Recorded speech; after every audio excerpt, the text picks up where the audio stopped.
What's up, guys? In today's video, we're going to be talking about culture and team building in the info coaching space. There are a lot of differences between info coaching and other online business models and other business models in general. So we're going to specifically break down our core values, departments, meeting cadence, communication cadence, how they differ in info coaching versus other online business models, and then kind of talk through some new concepts we're coming up with around these that we're going to roll out based on an event we're at, all right?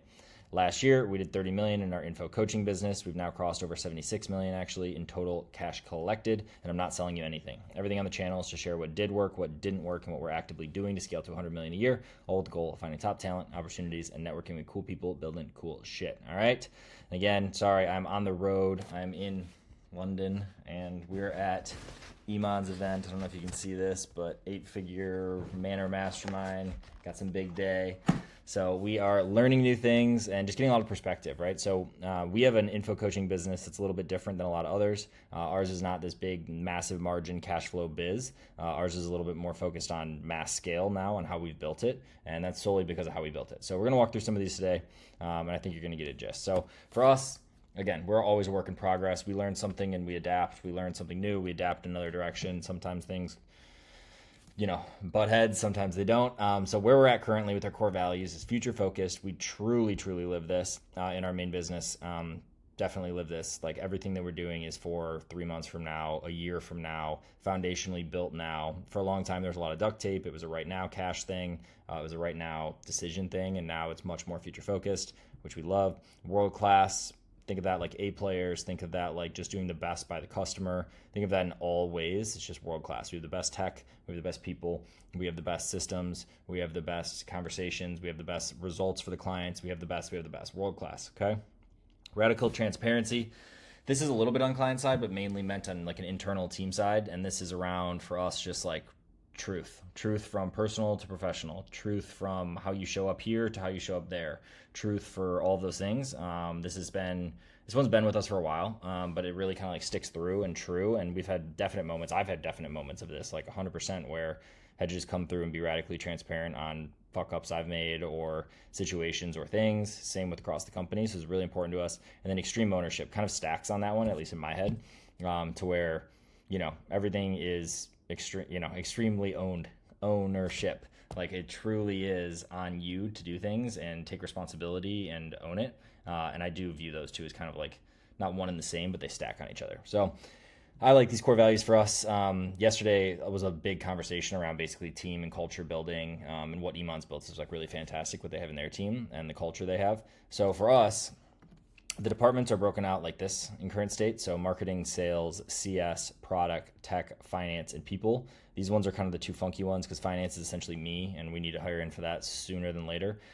People is the same as product right now for the lead, and then CS sits within those. So it's really kind of like these three in one. Tech and finance are in one because of me, and then sales and marketing are standalone because we're very acquisition focused right now, or like heavy. So we're very direct response style. Meeting cadence wise around this, and kind of to back up on here though real quick, so departments, so they were sharing a bunch of different examples of how they have their company set up. I was talking to people next to me that were doing 30 million a year in info, that were way leaner than us, which is interesting. I was talking to Iman and their team and how structured they are, and all these guys have great margins. It's like we don't in that way until we're at a certain scale because of how we built it and how we're trying to build it. So just kind of like an interesting point of view to see how they have theirs structured, where certain things are like there's, guerrilla style team on there that can do multifaceted pieces of the work. Another big part of this is kind of bouncing all over the place, but welcome, I'm traveling. So is the global talent pool that all these guys use. We focus like almost exclusively on W2 inside the US. And it's a huge cost, and it's also a different style of work ethic. Not to say you can't find them, but it's just like a different average style. So yeah, it's just been interesting to see like where we're positioning this thing is going to continue to stay in that lane. But a lot of these guys will have some like worldwide arbitrage on talent. That's not something that we currently use or take advantage of. So with the meeting cadence around those departments, we have a marketing weekly. We have a sales daily, which is also a sales for closers, and then a sales for for setters as well. CS kind of talks daily already. Product talks once a week. And then again, all these all talking communication channels and in everywhere all the time, but like actual meetings that occur. Tech happens weekly. Kind of. Tech is only that happens right here in this operations department. And then there's an operations cross And for the department ones, it's every single one. So it's like, think of it like this on a calendar. It's like, call it, let's just use examples, 10 a.m. to noon. So that 2-hour block on Tuesday and Thursday. This block right here is going to be for cross-department ops, and this one is going to be for dedicated. So like in 30-minute blocks for 4 departments. So we're going to go product, then we're going to go marketing, then we're going to go tech, then we're going to go product, then we're going to go marketing, and then we're going to go sales. So that's like how we currently operate it on like an operational level. But for the divisions themselves, they only operate on these. So one of the interesting things that we learned while we were at the event was that a lot of these guys will do daily huddles, which is super interesting to us, like entire department daily. So they'll have 40, 50 people on one meeting for about 30 minutes, and they'll go through updates, just like water cooler talk, and just like have fun and do that. And then on the other side of it, they'll go and go from there into breakout rooms beyond those. So they will have their main meeting, that's like the operations section or like the company-wide section, and then they'll go breakout room, so it's just sales, and they'll go breakout room, so it's just marketing, breakout room, so it's just this, which I find very interesting. I don't know, our team's like very large, so I'm not sure 100% if that's something we're gonna like take action on for ourselves and do, but definitely with the daily portion, I think we are gonna roll out for the actual department. So sales already does it. I think marketing should do it on daily. I think CS should do it on daily. I think product should do it on daily, and tech should do it on daily. And just a touch point, and just like, so people aren't living on an island and just like existing outside of there. So keep these and then bring these to daily. So we basically just have like one operational management style version on top. And then the example they used was essentially like C-level managers and then makers. So like the people boots on the ground. So a simple example of sales, but you have like sales rep, you have like sales manager, and then you have like C-level meeting. So that sales manager would have the C-level meeting, and then they would have a daily touch point with all of their team. And I think that would be really good for us because everyone kind of does live on an island. We have 100 and whatever people now at this point. It's high. It's like 100. I say that because we have W-2 and contractor, and I never know if I should include both of them, but call it 130, right? So yeah, team is growing, and I think this would be very helpful and continue to keep the culture tight. And then communication cadence for us right now exists basically just as, I have other videos where I go like deep into this and meeting structure and across this and agendas and Slack channel breakdowns, but right now for us, we just talk on Slack and then we talk on Zoom, right? We have Zoom meetings that are these cadence, and then a bunch of ad hoc stuff, and then all the Slack channels in the world.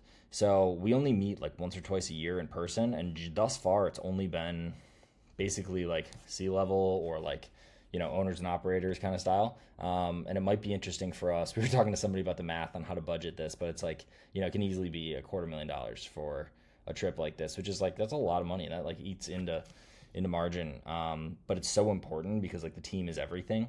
So we're just trying to navigate how we would be able to do something that could be impactful. One of the things they did, actually here, let me roll into this new concept piece.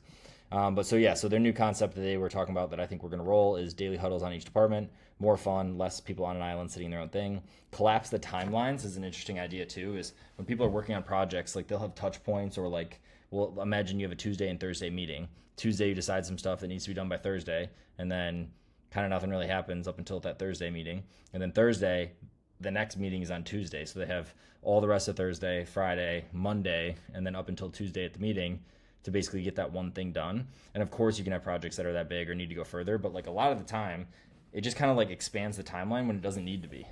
And it happens because people then exist in their own world out here, and it's like, oh, it's due on Tuesday.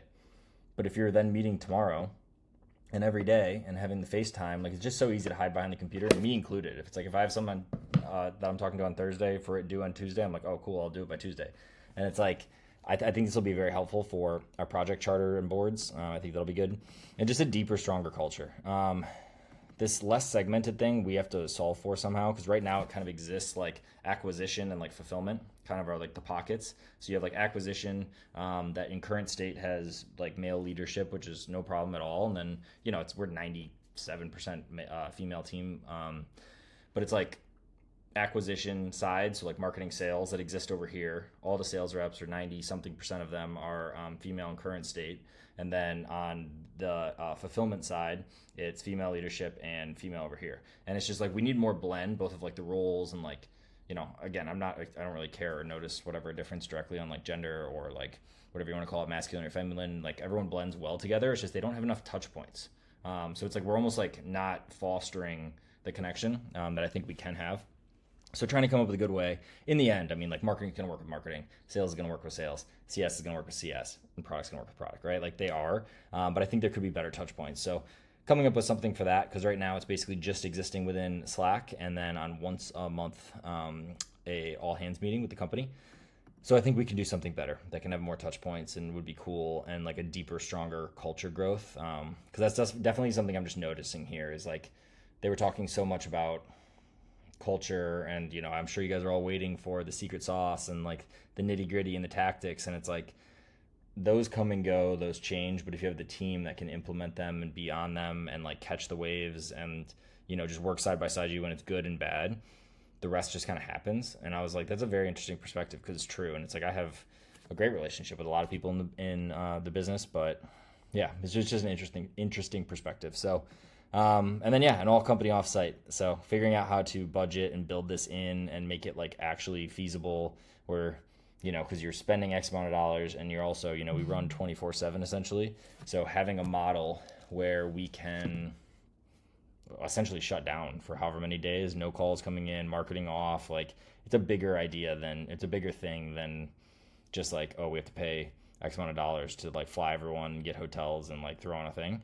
It's like the whole business shuts down. So, I would assume. So there's like all the opportunity missed cost, there's the ramping up and down of ads, and then there's the hard costs of 150 people or 200 people at this time, and flights and hotels and events and planning and all that stuff. So just a cool idea though. I know these guys do it for like, for example, they did a marathon all together. They're doing like some climb to they're doing like all this cool stuff that they do to bring everyone together, and they do it around a goal, which I really like. And that's our culture too, is like competitive physical fitness, strong, like it's on brand for us. So it'd be really cool if we could build something like that out. So yeah, that's kind of the general gist of like where we're at with this and thinking about things on like how we can collapse some of these departments into like proper leadership. I'm having a lot of conversations about where I sit on things, and as these people start to take over more things, and more so I let go of things, which is another big thing. Is like me and my whole, I want to work 16 hours a day, all day, every day.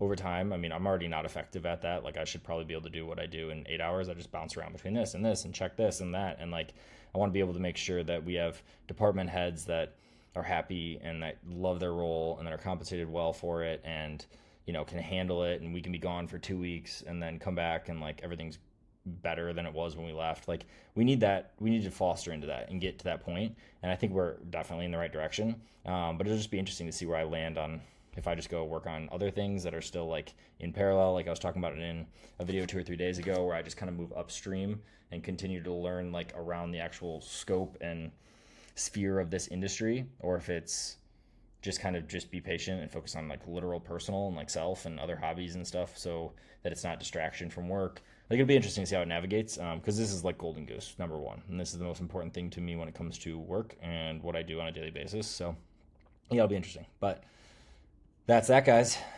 So where we're at right now is we're currently, I want to give you some exact numbers, so I'm grabbing my phone here. But we are trending. Last month we finished out at 3 million, which was good for us, but not great. But good for us in the sense that, before that we were at 1.5 and we were kind of stuck in that little pocket. So currently right now we're trending for a little over 3, and we just changed all of our bookings over from 30-minute slots to 45-minute slots. So there'd be less volume, but the idea being less missed calls because they're back to back to back, more time for admin work in between, deeper calls that can get a higher close rate, right? So like we have to offset that with the volume to the close rate.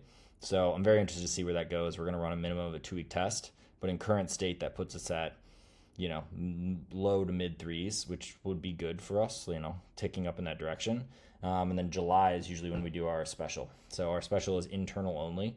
We only do it for renewals at this point, for the July one. So, essentially assume you have a 10K product that's recurring at 10K. Instead, you offer it for 8K and you do it for 1 week. That's essentially what we do. So we're like, just blast it out to everyone, and then we usually do like a couple $1,000,000 on that. But we're going to test something that's actually higher. So it's like less of a discount, because we're trying to protect cash flow, or protect margin and push cash flow at the same time. So we're going to kind of like game that a little bit and see. So yeah, that's kind of where we're at. Slower off the start, of this month. We're technically trending up, but we slowed down from where we finished out last month. So yeah, blah, blah, blah, all to say. But I have to run to this event. It's actually really good, and I'm excited to give you guys some updates of what we've learned here so far after day 2 and 3. And I'll be flying back in a couple of days, so I can kind of do like a full recap maybe then. Maybe that would be helpful. But all the videos are here. I got to schedule out some more interviews. If you guys check on the channel, I've done a bunch of interviews. Today is day 91 or 2 in a row of doing these. And yeah, I'm just in between sessions right now, then back to another session, black tie event, all the things. So I appreciate you guys. Check out all the other videos here, and I will talk to you soon. Hit me on IG or X. Bye.